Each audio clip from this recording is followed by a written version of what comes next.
네, 추석 명절 잘 보냈나요? 명절 지나고 나니까 또 확진자 수가 갑자기 좀 늘어났죠. 갑자기 3천 명 넘게 발생을 했어요. 그래서 물론 저희 교회에서는 뭐 주일 오후, 수요일, 금요일 새벽 예배는 이제 40명까지 10% 참석 가능해서 어른들은 모여서 함께 예배를 드렸었는데요. 아무래도 확진자 수가 너무 많다 보니까 이제 2주간 저희 교회 어른들도 비대면으로 예배를 드리는 것으로 저희가 결정을 하고 그렇게 진행을 이제 할 거예요. 여러분들도 어디 있든지들 조심하고 특히 아직 백신 맞지 않은 청소년들 있잖아요. 조심하고 했으면 좋겠어요. 저는 추석 전주죠. 추석 전에 9월 13일인가 14일 화요일쯤에 1차 접종을 맞았어요. 그래서 2차는 10월 달에 맞을 건데요. 또 대상이 되는 청년들은 또 백신 잘 맞아서 감염에 주의하고 또 이 확산에 좀 더 이상 되지 않도록 서로가 조심하는 우리 청년들 또 주거가 되었으면 좋겠어요. 어쨌든 힘내고 잘 지내고 속히 이 상황들이 좀 잠잠해져서 다시 만났으면 좋겠네요. 우리 함께 찬양 드렸으면 좋겠어요. 내가 주인 삼은 모든 것 내려놓고 우리 함께 찬양 드릴게요.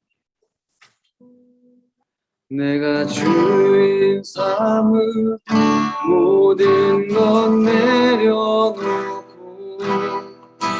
내 주 되신 주 앞에 나가 내가 사랑했던 모든 것 내려놓고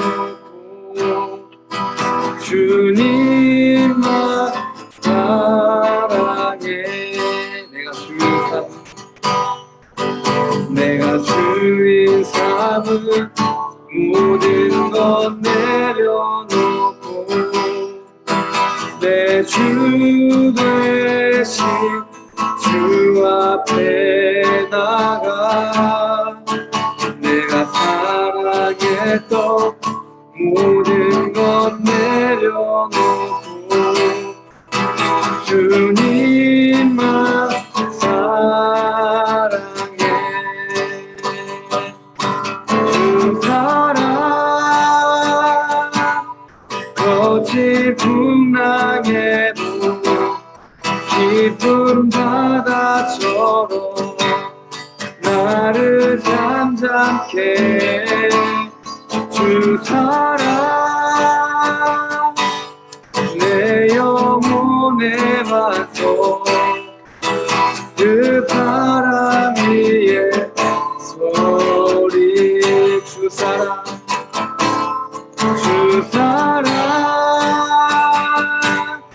거친 풍랑에도 깊은 바다처럼 나를 잠잠게 주 사랑 내 영혼에 와서 그 사랑 위에 소리 그 사랑 위에 소리. 아멘. 우리가 이제 지난 시간에는 사사기와 또 룻기를 살펴봤는데요. 이 시대, 사사들 시대, 또 룻기 시대는 백성들이 너무나 악해서 그들 하나님 없이 하나님을 싫어하면서 살아가던 그런 시대였어요. 그 사람께서는 이 이스라엘 백성들을 그대로 두면 완전히 이제 멸망당해서 없어질 그 위기에 처해 있었기 때문에 선지자 한 사람을 그들 가운데 세워주셨어요. 그 사람이 바로 사무엘이에요. 그리고 이 선지자는 누구예요? 하나님의 말씀을 받아서 백성들에게 그대로 전하는 사람이죠. 그래서 이제 사무엘상 3장에 보면 이러한 사무엘의 이야기가 기록이 되어져 있어요. 사무엘상 3장 1절 제가 한번 읽어볼까요? 어린 사무엘은 엘리 밑에서 여호와를 섬겼습니다. 그때에는 여호와께서 사람들에게 직접 말씀하시는 일이 거의 없었습니다. 그리고 사람들이 환상을 보는 일도 거의 없었습니다. 여기서 하나님의 말씀과 환상은 하나님께서 선지자들을 통해서 자신의 백성들에게 말씀하시고 그들을 가르치시고 인도하시기 위해서 사용하시는 방법이었어요. 그런데 이 사무엘 시대에는 하나님의 말씀도 없었고 하나님의 그 환상이 전혀 없었더라는, 이것은 무엇을 의미해요? 하나님의 말씀과 환상이 없었다는 것은 이 시대에 하나님께서 그들을 만나주지 않으셨다. 하나님께서 그 백성들과 단절하셨다. 하나님께서 그 백성들을 거부하셨다는 것을 보여주는 거죠. 왜 하나님께서는 자신의 백성들에게 어떠한 말씀도 하시지 않고 아무런 환상도 보여주시지 않았을까? 그것은 그들이 먼저 하나님을 찾지도 않고 하나님을 섬기지도 않고 하나님의 말씀을 버렸어요. 그리고 자기의 소견에 오른 대로, 내가 하고 싶은 대로, 내 그 욕망에 따라서, 내 이익에 따라서 자기 마음대로 살아갔기 때문이에요. 그래서 설사 하나님께서 그들에게 말씀해 주시고 그들에게 환상을 보여주셔도 그들이 회개하거나 하나님께 돌이키지 않을 것이기 때문에 하나님께서도 그들을 거부하시고 하나님께서도 그들에게 어떠한 말씀, 환상 주시지 않는 거죠. 하나님과 그들의 관계가 완전히 단절이 되었던 거예요. 그런데 우리 한 가지 생각해 볼 게 있어요. 자, 이스라엘 백성 입장에서는 오히려 이럴 때일수록 더욱더 하나님을 찾아야 되지 않을까요? 왜 하나님 우리에게 말씀해 주지 않으시지? 왜 하나님의 환상이 우리에게 있지 않지? 라고 하면서 하나님을 오히려 더욱 찾고, 하나님 혹시 우리가 잘못한 게 있지 않는지요? 하나님 우리에게 죄가 많아서 그런 건 아닐까요? 라고 하면서 나를 돌아보고 나의 죄를 깨닫고 하나님께 돌아가는 그런 모습들을 하나님 앞에서 좀 보여야 되는데, 이 백성들은 어때요? 자신들의 그 악함으로 인해서 하나님의 말씀이 지금 없고 하나님의 환상이 없음에도 불구하고 어때요? 하나님을 찾지 않았어요. 하나님께 관심을 두지 않았던 거죠. 너무나도 악한 모습을 이 백성들이 보였던 거예요. 그래서 이런 백성들의 모습을 보면 우리의 모습을 좀 돌아볼 필요가 있죠. 우리도 매 순간순간 하나님의 말씀이 필요한 사람들이에요. 내가 인정하든 인정하지 않든 내가 예수님을 믿는 사람이라면, 내가 하나님의 백성이라면 나에게는 매 순간순간 하나님의 말씀이 반드시 필요해요.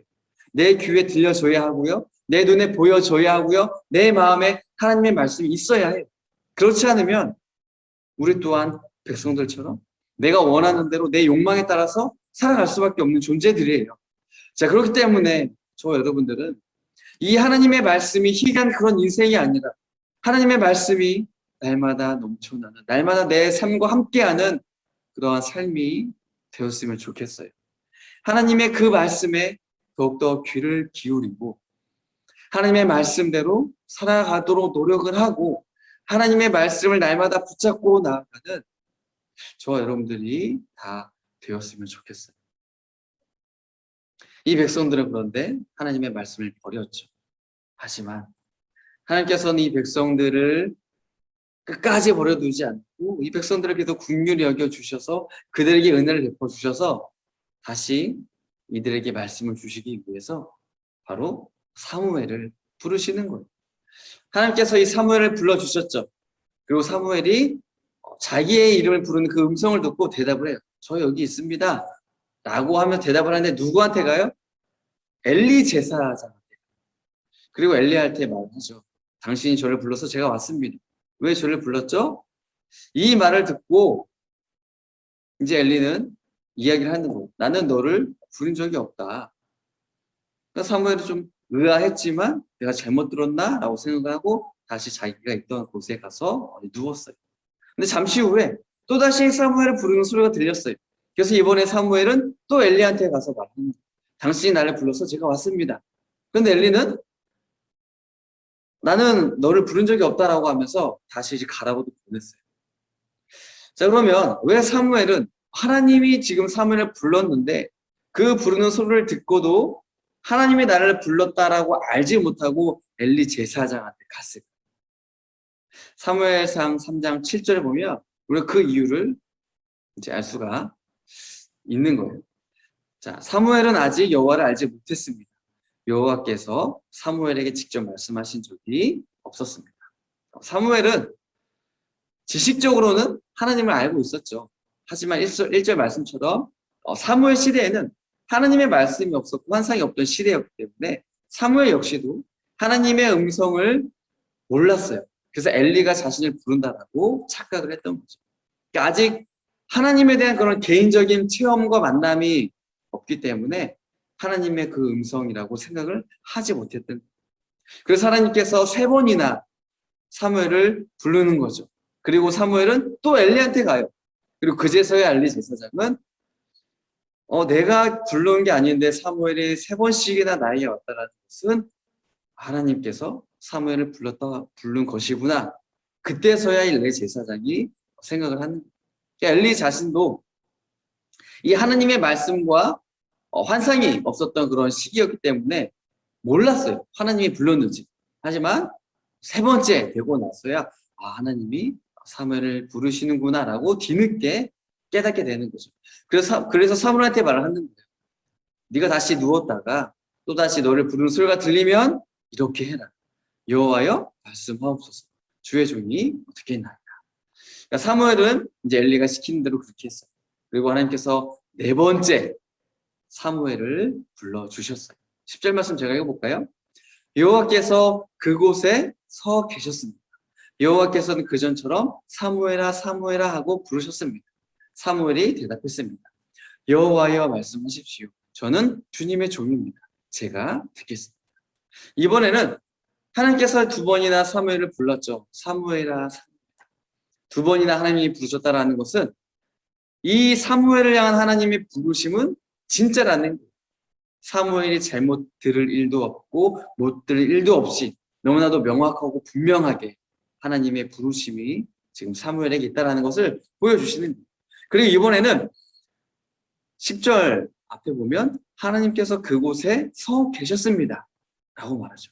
그러니까 하나님이 직접 그곳에 오셔서 사무엘을 불러 주셨다는 거예요. 이 말씀은 하나님께서 사무엘을 찾아와서 그 곁에 서서 사무엘을 불렀다라는 표현이에요. 1절 말씀에서는 하나님의 말씀도 없었고 환상도 없었잖아요. 그런데 오늘 본문에서는 하나님께서 4번째로 사무엘을 부르실 때는 지금 사무엘아 사무엘아라고 부르는 하나님의 말씀이 있었고요. 또 사무엘 곁에 서 계시는 그 하나님의 환상까지 사무엘에게 보여주시는 거예요. 지금 이 사무엘에게 하나님께서 말씀도 주셨고 또 환상까지 보여주셨다는 거죠. 앞서 살펴봤듯이 암흑이 가득하고 절망만 있는 이 상황에서 하나님께서 드디어 이 사무엘을 통하여서 하나님의 말씀을 주시고 환상을 주시는 거죠. 이것은 무엇을 보여줘요?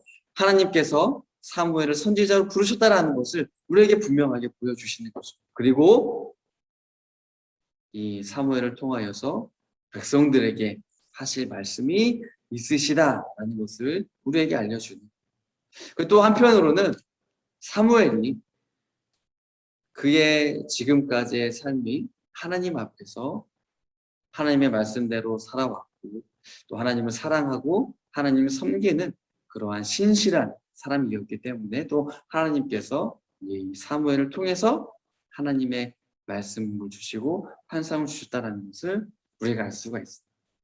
그리고 이러한 사무엘을 통해서 하나님께서는 이제 하나님의 계획을 이루어 가시는 거죠. 그래서 우리가 사무엘 이후 시대의 그 역사를 보면 사무엘을 통해서 결국엔 누가 기름을 부음을 받아요? 다윗이 기름 부음을 받아서 이스라엘의 왕으로 세워지게 되죠. 그리고 이스라엘뿐만 아니라 이방 나라들에게 이제 하나님에 대해서 보여주시는 거죠. 그리고 이 다윗을 통하여서 그 후손으로서 예수 그리스도가 이 땅에 오시게 되는 거예요. 그러니까 사무엘도 이런 하나님의 계획, 하나님의 구원 사역의 일부분으로 사용이 되어지는 거예요. 물론 사무엘은 이런 하나님의 계획을 다 알지 못했지만 어쨌든 하나님의 말씀과 환상이 있기 때문에 여기에 대해서 사무엘이 분명하게 대답을 하죠. 뭐라고 대답을 했어요? 여호와여 말씀하십시오. 저는 주님의 종입니다. 제가 듣겠습니다. 하나님이 나를 왜 부르신지는 제가 모르겠지만 하나님 제가 필요하다면 제 삶을 기꺼이 드리겠습니다. 하나님 말씀해 주세요. 제가 듣겠습니다. 듣고 그대로 행하겠습니다. 그대로 전하겠습니다. 이것이 하나님의 부르심에 대한 사무엘의 고백이었어요. 이처럼 하나님께서 사무엘을 불러주셨듯이 저와 여러분들 또한 하나님께서 이 시대 가운데서 우리를 불러주셨어요. 이 시대는 사무엘이 살던 그 시대보다 사사시대보다 더 악하고 더 어두운 그런 시대잖아요. 특별히 또 코로나19로 인하여서 전 세계가 지금 고통받고 하고 있는 그 시대잖아요. 이 시대에 우리가 하나님의 백성으로 부르심을 받은 왜요? 하나님을 통해서 하나님의 계획을 이루어 가시기 위해서죠. 비록 우리가 하나님의 그러한 크신 계획들을 다 알 수는 없지만 내가 필요하다면 내 삶을 하나님께 드리는 것. 그렇게 하루하루를 우리가 주님을 위해서 그 부르심을 위해서 살아가다 보면 하나님께서는 그러한 나의 삶들을 통하여서 하나님의 사역들을 하나하나 조금씩 해나가시는 이것을 반드시 기억했으면 좋겠어요. 그래서 하나님께서 하시고자 하는 그 일들이 우리의 순종을 통하여서 저와 여러분들의 그런 삶을 통하여서 이루어 나가는 그런 믿음의 우리의 걸음걸음들이 다 되었으면 좋겠어요. 이제 사무엘을 부르신 하나님께서 사무엘에게 말씀 주시죠. 11절에 보시면 이제 하나님께서 이스라엘 중에 한 가지 일을 행하십니다. 그렇다면 하나님이 행하시는 일이 무엇일까요? 바로 12절에 나오는데요. 엘리 제사장 집안에 대한 하나님의 심판, 이것을 하는 겁니다. 그러니까 엘리 집안에 내리는 그 하나님의 심판과 그 심판이 이루어지는 것을 통하여서 엘리와 그 사람들의 두려움을 갖게 되고 이스라엘 백성들이 두려움을 갖게 된다는 거죠. 왜냐하면 하나님의 심판 앞에서는 그 누구도 죄인들은 두렵고 떨릴 수밖에 없기 때문입니다.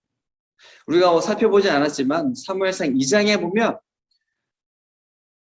누군지는 모르지만 무명의 선지자를 통해서 하나님께서 이 엘리 제사장의 그 집안에 심판을 선포하셨어요. 엘리가 죽을 것이다. 그리고 엘리의 두 아들이 죽을 것이다. 그리고 엘리 제사장의 가문이 완전히 끝날 것이다 라고 하나님께서 말씀 주셨어요. 그리고 이러한 하나님의 심판은 하나님께서 정하실 때에 분명히 다 이루어질 것이다 라고 사무엘상 2장에서 이미 말씀을 해주셨어요. 그리고 2장에서는 또 하나님께서 이 무명의 선지자를 통해서 엘리에게 말씀해 주셨다면 이제 오늘 본문에서는 엘리야에게 선포한 이 심판의 내용을 하나님께서 사무엘에게도 다시 말씀을 해주십니다. 그래서 13절에 보면 하나님께서 왜 엘리 집안을 영원히 심판하시겠다고 하는지를 이제 사무엘에게 설명해 주시는 거예요. 그 이유가 뭐냐? 가장 큰 이유는 엘리가 자기의 아들들이 이 저주를 자청했기 때문이에요. 이게 무슨 말이냐? 엘리가 두 아들이 있었잖아요. 홈니와 비느하스가 두 아들이 있었는데 이 두 아들이 하나님 앞에서 너무나도 악하게 살았어요. 하나님을 무시하고 하나님께 드려지는 제사를 멸시하고 백성들을 고통스럽게 하는 그런 악한 삶을 살았음에도 불구하고 엘리는 어떻게 해요? 보고도 말리지 않았어요. 보고도 그들의 행동을 멈추게 하지 않았어요. 그렇기 때문에 하나님께서는 그 엘리 제사장의 가문을 영원토록 심판하신다라고 이제 사무엘에게 말씀을 해주시는 거죠. 그리고 또 15절에 보시면 하나님으로부터 이 엘리 집안에 대한 심판의 메시지를 이제 사무엘이 듣고 이제 아침에 일어났어요. 그리고 이제 평소 하던 대로 이제 성전의 문을 열었죠. 여기서 보면은 사무엘의 그런 평소 일과를 보여주는 부분이지만 우리가 또 한 가지 알 수 있는 것이 있는데요. 이 사무엘상의 그런 전후 문맥을 살펴봤을 때 사무엘이 성전의 문을 열었다라는 이 표현이 담고 있는 의미는 무엇이냐? 사무엘을 통하여서 이제 새로운 시대가 열렸다라는 것을 보여주는 거예요. 이 전까지만 해도 너무 악한 시대잖아요. 말씀이 없었고 환상이 없었어요. 하나님과 백성들이 단절이 되었어요. 어떻게 보면 성전의 문이 닫혀 있다라고 볼 수가 있는 거죠. 하지만 성전의 문을 열었다라는 이 표현을 통하여서 여기에 담겨져 있는 이 상징은 뭐예요? 이제 하나님께서 단절되어 있던 그 관계, 하나님이 이스라엘 거부했던 그 모든 것들이 이제는 사무엘을 통하여 다시 열려지게 되었다라는 것을 우리에게 보여주는 거예요. 그리고 또 한편 사무엘은 자신이 이제 그 환상 중에 하나님께서 하신 말씀을 들었잖아요. 근데 그 말을 엘리에게 말을 할 수가 없어요. 왜요? 엘리 집안에 대한 그런 심판, 멸망에 대한 말이잖아요. 할 수가 없는 거예요. 그런데 마침 엘리 제사장이 사무엘을 부르는 거예요. 그래서 사무엘이 엘리한테 갔죠. 아마 사무엘은 속으로는 엘리가 하나님이 나에게 뭐라고 하셨는지 안 물어봤으면 좋겠다라고 생각했을지도 몰라요. 왜냐하면 그 하나님께 하신 말이 엘리 집안에 대한 심판의 말이잖아요. 그러니까 이 말을 사무엘은 하기가 쉽지가 않은 거죠. 그런데 엘리가 사무엘을 부른 후에 뭐라고 하냐면 17절 말씀을 제가 한번 읽어볼게요. 엘리가 물었습니다. 여호와께서 너에게 무슨 말씀을 하셨는지 숨기지 말고 말해요. 하나님께서 말씀하신 것을 조금이라도 숨기면 하나님이 내게 큰 벌을 내리실 것이다. 엘리가 사무엘에게 묻죠. 하나님이 너를 이제 불렀는데 하나님께서 뭐라고 하셨냐? 숨기지 말고 너는 말해야만 한다. 만약 하나님께서 말씀하신 것을 네가 하나라도 숨기면 하나님께서 너에게 큰 벌을 내리실 것이다. 자, 엘리의 말을 듣고 이 사무엘은 어쩔 수 없이 하나님이 자기에게 한 말을 숨기지 않고 다 이야기를 했어요. 그리고 엘리는 이 사무엘을 통해서 자기 집안에 대한 심판의 메시지를 전해 들었잖아요. 그 후에 엘리가 어떻게 반응을 했을까요? 18절 말씀에 보면 그래서 사무엘은 엘리에게 모든 것을 말해 주었습니다. 사무엘은 조금도 숨기지 않았습니다. 그러자 엘리가 말했습니다. 그분은 여호와시다. 여호와께서는 스스로 생각하셔서 옳은 대로 하실 것이다.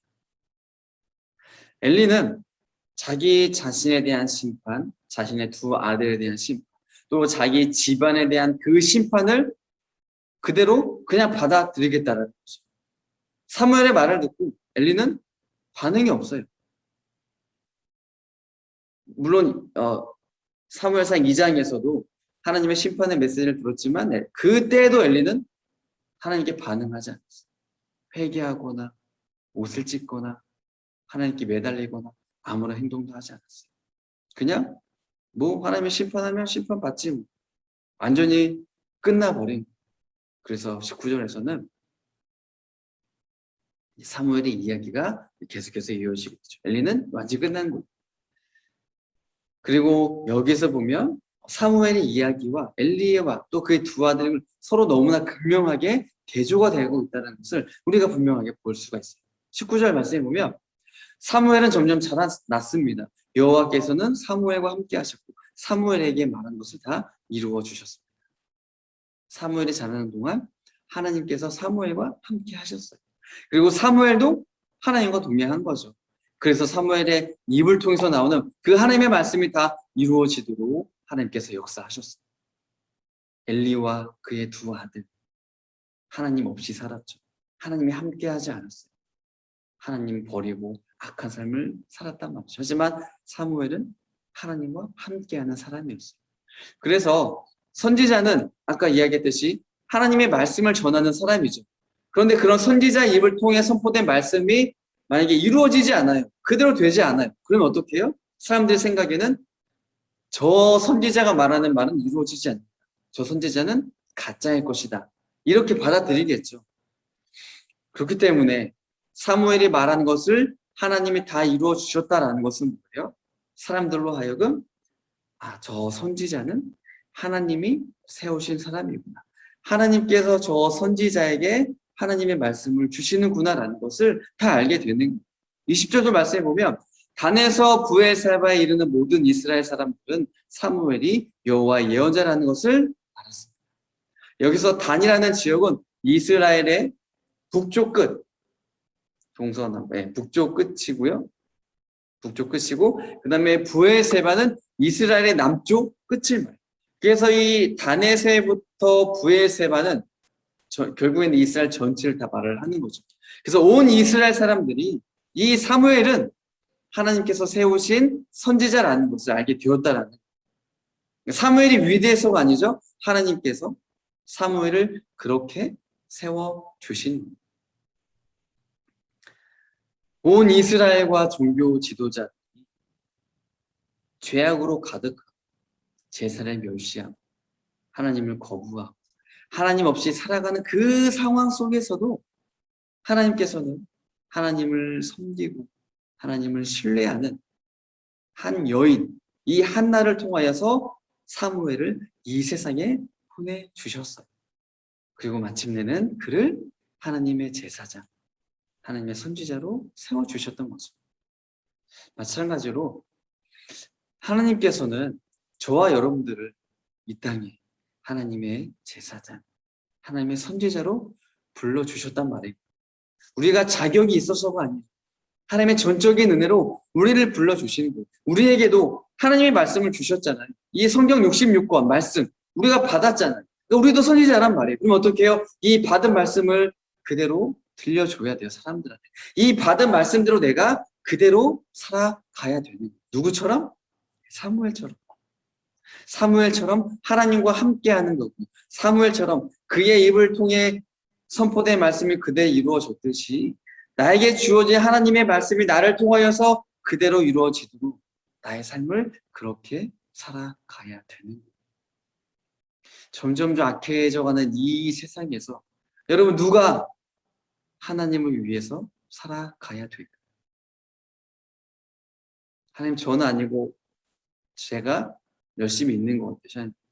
제가 저렇게 살면 될 것 같아요. 사용해 주세요. 이게 아니죠. 내가 그렇게 돼야 돼. 하나님께서 사무엘을 불렀을 때 사무엘이 뭐라 그랬어요? 여호와여 말씀하십시오. 저는 주님의 종입니다. 제가 듣겠습니다. 라고 대답했듯이 오늘 하나님의 이 부르심 앞에 우리 또한 주님 말씀해 주세요. 저는 주님의 종입니다. 제가 듣겠습니다. 라고 분명하게 대답할 수 있는 저 여러분들이 되었으면 좋겠어요. 하나님 나에게 주신 이 말씀 제가 듣겠습니다. 주님 제가 들었습니다. 주님 제가 이 들은 대로 살겠습니다. 나와 함께 해주세요. 주님 나를 하나님의 그 일을 이루어가는데 한 부분으로서 사용을 해주세요. 그래서 여러분들 각자가 있는 그 자리에서 하나님의 사랑을 전하고 빛이신 예수님을 드러내는 우리 중고등부와 청년부가 다 되기를 소망합니다. 자, 잠시 기도할게요. 참 좋으신 하나님 너무나 감사드립니다. 오늘 주님께서 사무엘을 이 땅 가운데 그 어두운 세상 가운데 말씀이었고 환상이었고 하나님을 잃어버리고 하나님과 단절되고 하나님을 거부하는 그 시대 가운데 사무엘을 불러주셔서 그에게 말씀을 주시고 그에게 나타나 주시고 보여주셨습니다. 하나님, 주님께서는 이 약한 시대 가운데 있지만 포기하지 않고 주님은 하나님의 심판을 보류하고 계십니다. 하나님의 심판이 언제 이루어질지 우리는 알 수 없지만 오늘도 하나님 우리를 불러주셨습니다. 우리에게 말씀을 주셨습니다. 하나님, 우리에게 들려진 이 성경 66권의 말씀 우리가 받고 이 말씀을 전하고 이 말씀대로 살아가고 이 말씀을 세상 사람들에게 보여줌을 통하여서 하나님이 드러나고 예수님의 사랑이 드러나고 이 땅의 구원자이신 그 예수님이 분명하게 나타나기를 원합니다. 주님 우리가 그 일에 사용되기를 원합니다. 여호와여 말씀하옵소서. 저는 주님의 종입니다.